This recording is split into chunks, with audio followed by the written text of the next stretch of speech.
Hi, maayong gabi. Ang atong topic karon kabahin sa adlaw nga igpapahulay. Okay. Sa Exodus chapter 20 verse 8, mao kana ang 10 commandments. Atong basahon, Exodus chapter 20 verse 8, mao ni ang ikaupat nga sugo sa Ginoo sa napulo ka sugo. Okay, verse 8. Hinumduman mo ang adlaw nga igpapahulay aron sa pagbalaan ini. Sa unom ka adlaw, magbuhat ka, ug buhaton mo ang tanan nimong buluhaton. Apan ang adlaw nga ikapito, maoy usa ka adlaw nga igpapahulay, alang kang Jehova nga imong Dios. Sumuni siya. Ingon dira nga, hinumduman daw nato ang adlaw nga igpapahulay. Ug unsaon ni nato siya? Ug balaanon nato ni.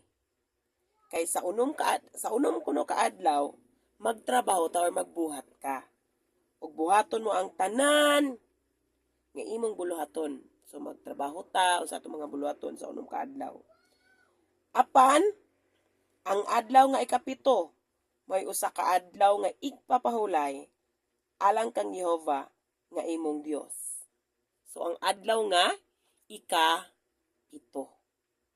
Ang adlaw day ang ikapito, mao nga ang adlaw nga igpapahulay sa Ginoo ug tugot ang gasugo ang Ginoo nato nga ato day kining balaanon kay para ni sa iyahang adlaw mao ikapito nga adlaw sa semana.